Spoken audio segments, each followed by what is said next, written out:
Assalamualaikum warahmatullahi wabarakatuh. Bismillah, alhamdulillah, wassalatu wassalamu ala rasulillah. Allahumma salli ala Muhammad wa alihi sallallahu alaihi wasallam. Segala puji bagi Allah Tuhan sekalian alam, salawat dan salam ke atas junjungan Nabi Muhammad sallallahu alaihi wasallam. Baik. Pada kesempatan kali ini saya akan berkongsikan tahsin surah Al-Fatihah. Ya, ramai orang minta surah Al-Fatihah. Walaupun agak panjang, saya cuba ringkaskan sebaik mungkin. Sebab saya biasanya kalau memberi pencerahan tajwid, satu ayat boleh pergi sampai 15-16 minit. Jadi ini kan pula 7 ayat Al-Fatihah yang agak panjang. Namun saya cuba ringkaskan, tetapi maksud tercapai insyaAllah. Baik, pertama sekali, pada ayat Bismillah, pada ayat surah Fatihah, Bismillah termasuk dalam ayat Fatihah. Jadi Bismillah ialah ayat yang pertama. Ya, sampai ke waladhdallin ada 7 ayat Al-Fatihah. Dan Fatihah ialah pembuka surah dan surah yang amat penting yang menjadi kemestian atau kewajipan bagi syarat sah solat, ya, yang dibaca 17 kali sehari, 17 rakaat daripada solat subuh hingga solat isyak. Dan Fatihah mestilah mempunyai bacaan yang tepat dan betul, kerana ia amat penting selain daripada ayat-ayat lazim sebagai surah tambahan yang kita baca. Jadi, pertama sekali, tengok saya sebut bis, bukan bis. Bis, senyum pada huruf sin. Bismillah, lafzul jalah ataupun lam jalalah, lafaz lam pada kalimah Allah, oleh kerana didahului oleh baris bawah mi, maka la dibaca tipis, millah. Andai kata mim itu baris atas, jadi baca tebal, mallah. Baca depan mullah, contoh saja. Saya bukan ada kata ada kalimah mallah, contoh saja. Tapi saya boleh ambil contoh lain, Rasulullah, masya Allah, alhamdulillah, bismillah. Pada lam jalalah itu, lafzul jalah, lafaz lam pada kalimah Allah, apabila didahului oleh baris bawah dibaca tipis, alhamdulillah, bismillah. Apabila didahului oleh baris atas dan depan dibaca tebal, Rasulullah, masya Allah, alhamdulillah dibaca tipis. Begitu ya. Jadi bismillah. Kemudian hak ra sabdu bawah hir, ra hak mati di atas rah, hirrah, dibaca dengan bertasydid. Satu ialah huruf ra itu ada number, ada sedikit hanjutan ringan. Yang kedua, pada ra yang bersabdu huruf pakai 2 kali. Satu hir, satu rah. Sambungkan, hirrah. Ada takrir pada huruf ra. Ra ada takrir, sifat tunggal pada huruf ra ialah takrir, bergetar pada satu getaran. Hir, rah, hirrah. Tidak perlu berlebihan, bismillahirrahmanirrahim. Tidak perlu begitu. Hanya pada kadarnya, hir, rah, hirrah. Hak di bawah hi, hirrah. Bismillahirrahmanirrahim. Bukan ma. Ma, tipis. 2 harakat ma asli. Kemudian nir, ra, lagi sekali. Ra dipakai 2 kali. Satu bunyi nir, satu bunyi ra. Sambungkan, nirra. Tadi hirrah, sekarang nirra. Bezakan. Hirrah ada hak mati, rakhawah. Hirrahma, hirrahma. Ada hamas, ada rakhawah pada roha. Pada ra bertasydid yang kedua, nirra, bukan nirrah. Jadi jangan sabdukan huruf ha tersebut. Nirrahi, huruf ha tengah-tengah kerongkong. Ha, hi, hu, hi, him. Bismillahirrahmanirrahim. Waqaf man'arik disukun. Apabila man asli, iaitu bunyi a atau i atau u 2 harakat, dengan satu huruf yang dimatikan kerana waqaf berada di akhir bacaan atau akhir dimatikan kerana waqaf, maka hukum waqaf man arid disukun dibaca 2, 4 atau 6 harakat. Bismillahirrahmanirrahim. Begitu. Baik. Secara ringkas, bismillah, ya. Kemudian Alhamdulillahirabbil alamin. Hamzah wasal bertemu dengan lam dipanggil alif lam ta'rif atau alif lam ma'rifah. Hamzah wasal ialah alif yang di kepala sad itu. Alif yang di atasnya ada sad separuh itu ialah hamzah wasal. Dia bukan baris atas. Kalau saya budak-budak dulu saya anggap ini baris atas. Sebab pada resam imla'i atau Quran Majid, Quran lama yang kita baca dulu, memang dia menggunakan alif dan ada tanda baris atas. Tapi pada resam Quran resam Osmani, Quran yang kita pakai sekarang, yang penggunaannya diluluskan oleh KN dan diarahkan oleh JAKIM untuk menggunakan Quran ini, penulisan Osmani, alif hamzah wasal atau hamzah wasal digunakan, tidak menggunakan alif. Itu resam Osmani. Dan di atasnya ada sad separuh atau kepala sad. Itu simbol kepada hamzah wasal atau alif hamzah wasal. Apabila hamzah wasal bertemu dengan lam berada di pangkal ayat atau di permulaan bacaan, bacaan automatik baris atas, dibaca sama ada alif lam qamariyah al atau alif lam syamsiyah, huruf ketiga bertasydid. Alhamdu alif lam qamariyah. Ar-Rahman alif lam syamsiyah. Ar-Rahim alif lam syamsiyah. Begitu, ya. Baik, alhamdu ha hi hu tengah-tengah kerongkong. Hamdu mim ada sifat tawasud, pertengahan di antara syiddah dan rakhawah, suara yang mengalir. Alhamdu sebutannya agak bertempo. Alhamdu. Kemudian dulillah, lafzul jalah, lafaz lam pada kalimah Allah, lam jalalah dia dari bawah, li maka lillah dibaca tipis. Dan pada kalimah Allah itu di atas sabdu itu, kalau pada Quran resam imla'i atau Quran Majid ada alif kecil mat. Dalam pada resam Osmaniyah, resam Osmani, tiada alif kecil mat tapi letak tanda panjang. Namun difahami ia dibaca 2 harakat. Hukum mat asli yang itu dipanggil mat asli hukmi. Dia ada tapi kita tak nampak. Macam tu. Mat asli hukmi dibaca 2 harakat. Ya? Maknanya jika dibaca waqaf pada kalimah Allah, waqaf dengan mat arid sukun 2, 4 atau 6 harakat. Alhamdulillah contohnya 2, 4 atau 6 harakat. Baik. Hira, ra dibaca tebal. Sebut rob dengan asasnya ra, tebal. Jadi ra, rabbil bukan rabbil. Rabbil, bil ghanyi, bil bukan bil, bil. Lidah belakang gigi. Pada lam ada sifat tawassul. Sebutannya bertempo. Bil a. Lidah tengok, lidah saya melebar ke bil. Bil a, ya. Al-alamin jika di pangkal ayat alif lam qamariyah. Alamin waqaf man arid disukun. Alhamdulillahirabbil alamin. Baik, ayat 2. Kemudian hamzah wasal bertemu lam, automatik baris atas. Di sini lam itu bertemu dengan ra. Ra ialah salah satu daripada yang mendatangkan salah satu daripada huruf-huruf syamsiah. Maknanya selepas lam itu ada 14 huruf-huruf syamsiah. Tak hafal huruf syamsiah tak apa. Hafal lam tiada tanda mati. Selepas hamzah wasal, lam tiada tanda mati, huruf ketiganya bertasydid. Huruf bertasydid itu ialah huruf-huruf syamsiah. Ada 14. Dan ia dipanggil alif lam syamsiah atau idgham syamsi. Idgham syamsi terbagi pada 2. Idgham syamsi yang ada gunnah dan tak ada gunnah. Idgham syamsi bila gunnah seperti itu Ar-Rahmani, dan idgham syamsi bi gunnah seperti An-Nasi. Begitu, ya. Yang tadi alhamdu selepas lam yang bertanda mati itu ada 14 huruf-huruf qamariyah. Tak payah hafal 14 huruf.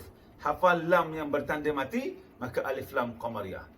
Di sini pun sama juga. Tak payah hafal 14 huruf syamsiah, huruf ketiganya bertasydid ataupun lam yang tiada tanda mati, maka alif lam syamsiah. Alif lam qamariyah nama lainnya izhar qamari. Begitu. Baik. Ar-Rahma. Ra ada takrir, ada getaran dan ada nabr. Rahma, Ar-Rahma. Ada sedikit henjutan ringan. Tak ada huruf yang bertasdid. Kemudian hamas dan rakhawah. Rahma. Bukan Ar-Rahma. Begitu ya. Baik. Nirra, jika dipangkatkan ar-ra alif lam syamsiyah juga atau idgham syamsi bila gunah. Nirra, ra bertasdid pakai dua kali, bunyi jelas dua kali, satu nir, satu ra. Nirra. Rahim waqaf man arid sukun. Baik, teruskan kepada pencerahan tajwid ayat keempat. Mad asli dibaca dua harakat. Bukan ma. Maliki yaw. Tengok, ya waw mati di atas yaw ialah bacaan lin. Apa arti lin? Lembut, lunak atau tidak memberatkan lidah.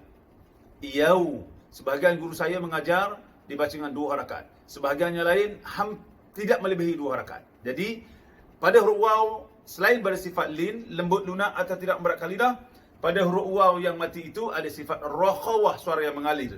Jadi sebutannya agak bertempoh. Jadi sesuaikah dengan apa yang diajarkan pada kadar dua harakat atau tidak melebihi dua harakat. Yaw. Nampak huruf waw, wawiwu, yaw. Bentuk u atau bulat di hujung makhraj waw. Waw, wawiwu, wan, win, wun. Perhatikan setiap kali saya menyebut waw, mulut saya berbentuk ada u atau bulat ya. Jadi yaw agak bertempoh. Bukan baca lebih kurang aja. Maliki yaumiddin, bukan yaw. Begitu. Alright. Kemudian baca wasal middi. Pada kalimahnya addi, alif lam syamsiyah atau idgham syamsi bila gunnah. Din waqaf man arid sukun dibaca 2, 4 atau 6 harakat. Tertibnya man arid sukun ni ketika mula kebacaan pada kalimah pada ayat a'udzubillah, ta'awuz atau isti'azah dibaca dengan 4. Bismillah akan diikuti dengan 4. Jika mula kebacaan pada terus bismillah 4, maka pada sesi bacaan itu dibaca 4 keseluruhannya. Maknanya semua pada sesi bacaan itu dibaca dengan 4. Jika baca Quran 20 minit ma'arif sukun dibaca dengan 4. Itu tertibnya. Begitu. Maliki yaumiddin. Baik, kemudian teruskan. Hamzah ya sablu di bawah i, ya alif di atas ya. Pada ya yang bertasdid ada hanjutan ringan, ada nabr, hanjutan ringan, suara menaik sedikit ya. Iya. Begitu. Iyyaka ain. Nah, tipis ain tawasud. Na'budu. Ain tawasud.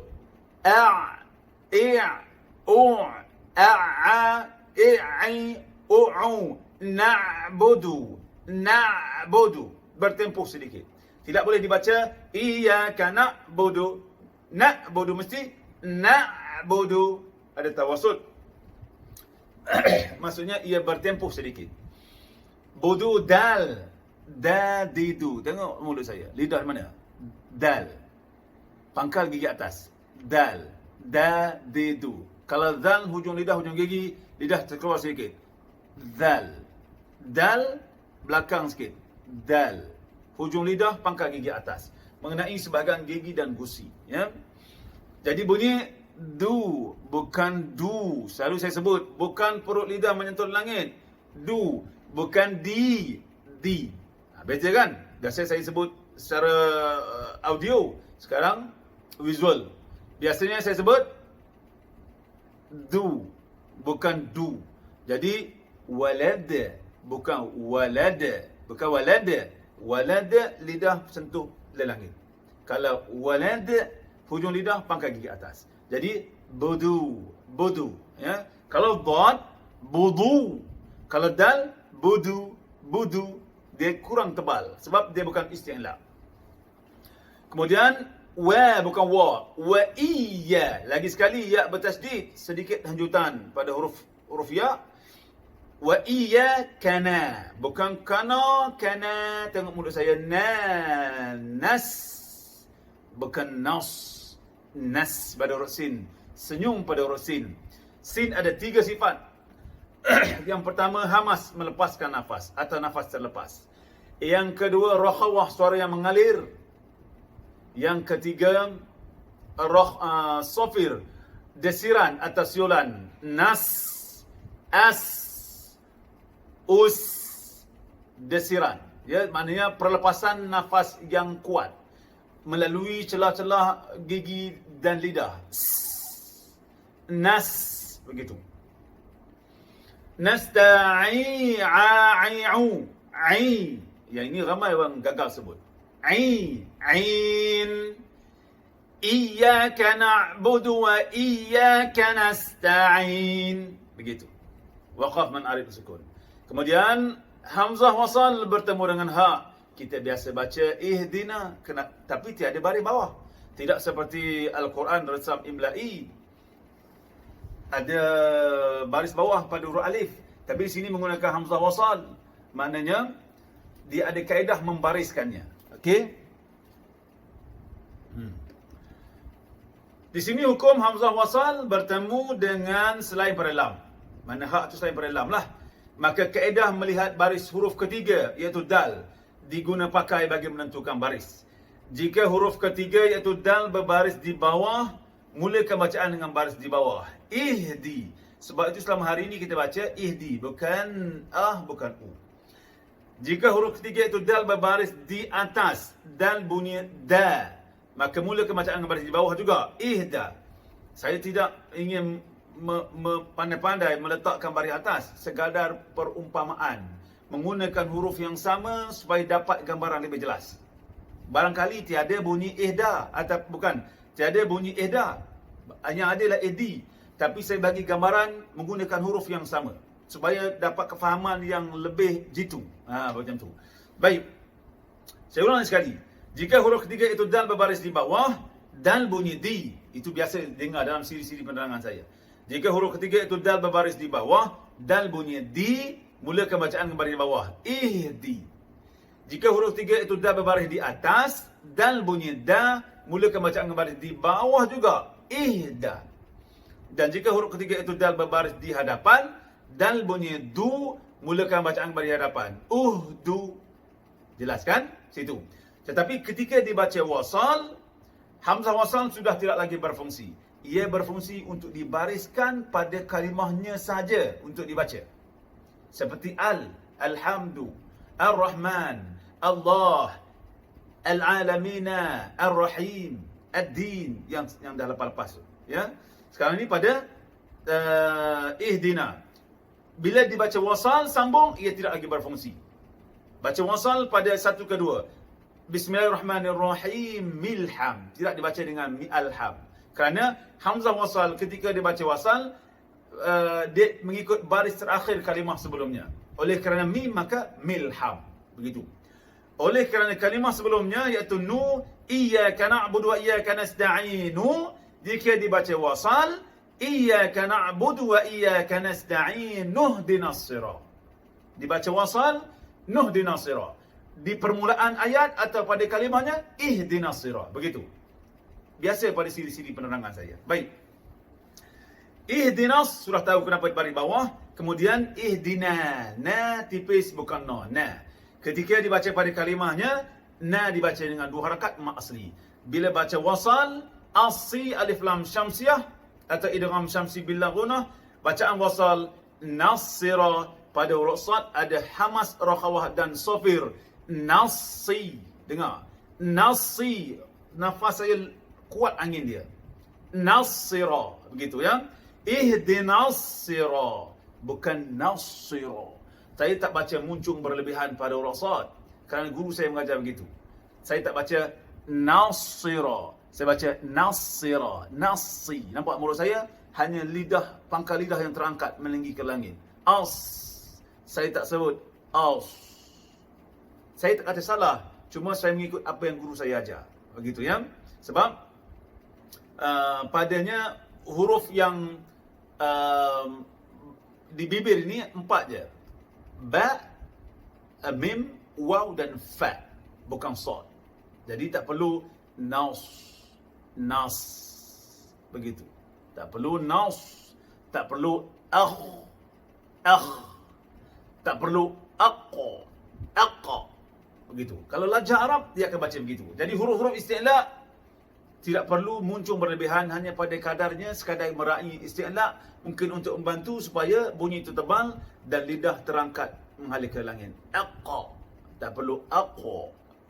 As, tak perlu as. Al, tak perlu al. Begitu. Okey? Jadi nasira, ra dibaca tebal, mat asli dibaca 2 harakat, ra tafkhim. Kemudian al-mustaqimah, alif lam qamariyah, tal mustaqimah ketika dibaca wasal. Mustaqi, tengok mustaqi. Mim depan bunyi mu, biasa dengar suara. Hari ini saya merakamkan suara. Mim depan bunyi mu, muncung. Sin senyum, mus, bukan musta. Tengok saya sebut musta. Rokhawah terhad untuk keluar. Tapi kalau senyum, kita press angin daripada dalam mulut keluar untuk menzahirkan sifat sofir, bukan rokhawah. Rokhawah memang mudah.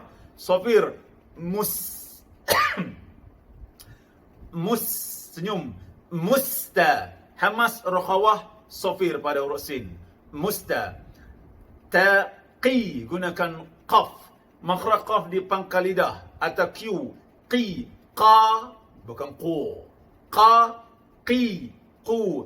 Mustaqim. Ihdina siratal mustaqim. Begitu. Kemudian sira, bukan siro, sira. Ra, bukan ro. Ro lajah Melayu. Ra lajah Arab. Ihdina siraka, ihdina sira. Ra yang tepat. Ra tafkhim, ra dibaca tebal, 2 harakat ma asli. Baca wasal, tal ladzi pada kalimahnya alladzi, alif lam syamsiyah atau idgham syamsi. Di sini kita baca al, tapi bukan pada al lam yang bertanda mati. Kita baca al pada lam yang bertasydid. Maka lam bertanda tasydid ialah huruf syamsiyah. Maka idgham alif lam syamsiyah atau idgham syamsi bila guna. Memang baca al, tapi bukan pada lam yang bertanda mati. Kita baca al pada lam yang bertasydid, jatuh huruf ketiga bersabdu. Maka alif lam syamsiyah atau idgham syamsi bila guna. Baik. Siratal ladzi, na'a, bukan na'a, a. Jadi hamzah nun mati di atas an, bukan an. Ramai orang baca na'an, bukan a, bukan a, ain, a, na'a, na'an'am, gitu kan? Siratal ladzina, a, bukan na'an'am, bukan an, tak ada bunyi an. Yang ada ain, an, atau a, hamzah atau alif. Jadi hamzah nun mati di atas an. Pada huruf nun ada sifat tawassut, sifat pertengahan di antara tertahan dan mengalir. Tengah-tengah nun, an, sebutan pada kadarnya, ya. Maknanya tidak ditahan, an'am, bukan begitu. Dan tidak dirokhawahkan, mengalirkan, an'am. Nun memang huruf gunnah, memang huruf gunnah. Jadi kalau dilanjutkan, dia akan jadi dengung. Tapi ini hukum izhar halqi, tak boleh dengung. Sebab dia mesti dibaca jelas, terang, nyata, tanpa dengung, 1 harakat. An'am, pada kadarnya. An'am, begitu. Tidak dibaca syiddah, an'am, ataupun rokhawah, an'am. Tahan sikit, dia jadi dengung. Begitu ya. Jadi baca pada kadarnya, an'am, tawassut, begitu. Baik. Amta pun sama juga, mimil huruf tawassut. Saya sebut salah tadi. Tawassut ya, nun pun tawassut juga. Jadi sebutannya agak bertempoh, tidak ditahan dan tidak dialirkan. Alirkan jadi dengung, barangkali akan jadi hukum ikhfa' syafawi ataupun idgham. Sama juga dengan nun. Akan jadi ikhfa' hakiki atau idgham. Jadi tidak ditahan, baca pada kadarnya, tambahan pula pada nun dan mim huruf gunnah. Jadi mudah dengung. Begitu ya. Baik, an'amta, pada kadarnya amta, an'a, amta. Begitu. Alai, bacaan lin dibaca lembut, lunak atau tidak memberatkan lidah. Tadi yau, waw sampai o. Pada waw ada sifat lin dan ada rokhawah. Sebutannya agak bertempoh 2 harakat atau tidak melebihi 2 harakat. Sama juga dengan alai. Huruf lin, ya yang mati sebelum jadi lebih atas. Dan ada sifat rokhawah juga. Lay, sampai ke huruf ya, tengah-tengah lidah. Lay. Sebutannya agak bertempoh lembut, lunak bacaan lin. Alaihim. Tidak dibaca alaihim. Begitu. Alaihim pada kadarnya tidak melebihi 2 harakat bacaan lin. Baik. Him ra izhar syafawi sekali lagi sama macam an'amta. Kemudian ghai bacaan lin sekali lagi. Ghai lembut lunak tidak merakkan lidah bacaan lin. Pada ru'ya ada rakhawah sampai ke makhraj ru'ya ghai. Begitu ya. Kemudian ra di bawah bunyi ri. Selalu saya tegaskan, ra di bawah bunyi ri bukan re. Jadi ri, R-I, ri. R-I-L, ril. Bukan ril. Ramai orang baca ril. Sebab kita lidah Melayu mudah cenderung kepada imalah. Re, mudah. Alaihim, he. Sepatutnya alaihi, alaihim. Ghairi bukan ghairil. Ghairil, renyih. Ghairil, senyum lebar sampai ke telinga ya. Baik, ghairil, lam ada tawasud bertempuh rilma. Ghairil, lam melebar belakang gigi, sempurnakan sebutannya, beri hak huruf yang sepatutnya, dan ada sifat tawasud, pertengahan atau sederhana di antara syiddah, tertahan, dan rohawah mengalir. Ril, ma, bukan ma, mal. Saya tak sebut mal, saya tak muncung. Saya buka rahang, isti'la, lidah terangkat. Mal. Nampak lidah saya? Mal, terangkat. Maldu, pada ghain ada rohawah, suara mengalir. Mal, yang itu, rohawah. Bukan maldu, itu syiddah. Maldu, mengalir sedikit. Dan ghain ada isti'la dan bukan qalqalah, bukan maghdu, begitu. Kemudian dad, waw depan du, satu lidah paking ke geraham, du, mulutnya buruknya muka saya, du. Guru saya kata tak perlu sebut du, mulut buruk, hanya lidah menempel kedua gigi kacip atas bahagian atas, lidah terangkat, du, bukan maldu. Tapi saya tidak salah, ia juga sebutan betul, bunyi tetap sama, namun kaedah yang berlainan. Saya menggunakan kaedah yang diajar oleh guru saya, maldu bukan maldu. Namun saya tidak menafikan bacaannya juga betul. Cuma saya memilih untuk menggunakan hujung lidah menempel ke dua gigi kacip atas bahagian depan, lidah terangkat menghadap ke langit, isti'la du. Kalau mati dia ada au ataupun au. Saya menggunakan au begitu. Ya, jadi qalqalah pada huruf dad, maghdu ma'asli bi alai, ain di atas alaihim, bacaan linhim, izhar syafawi, tawasud. Kemudian wala, bukan wala, wala dha, lam tipis, la, dha tebal, wala dha, bukan wala, wala dhal. Yang tu sedikit dipanggil nabar. Kalau orang Arab baca dia tak ada njut pun. Kita Melayu baca wala dhal begitu. Tapi orang Arab wala dhal. Yang itulah pertukaran antara lam 1 dan 2. Wala dhalin gitu. Hukum mat lazim kalimah musaqqal bertemu huruf mat dengan huruf bertasydid dalam satu kalimah dibaca dengan 6 harakat tak boleh kurang. Wala dhal. Begitu ya. Sampai ke lam yang pertama 6 harakat. Begitu. Kemudian lin waqaf mad al sukun dibaca 2, 4 atau 6 harakat. Saya ulang baca setengah jam dah. A'udzu billahi minasy syaithanir rajim. Bismillahirrahmanirrahim. Alhamdulillahi rabbil alamin. Ar-Rahmanir Rahim. Maliki yaumiddin. Iyyaka na'budu wa iyyaka nasta'in. Ihdinas siratal mustaqim. Siratal ladzina an'amta 'alaihim ghairil maghdubi 'alaihim waladdallin. Amin. Sadaqallahul azim. Mudah-mudahan beri sikit pencerahan kepada tahsin surah Al-Fatihah. Semoga bermanfaat. Mohon maaf jika ada salah silap. Wallahu alam.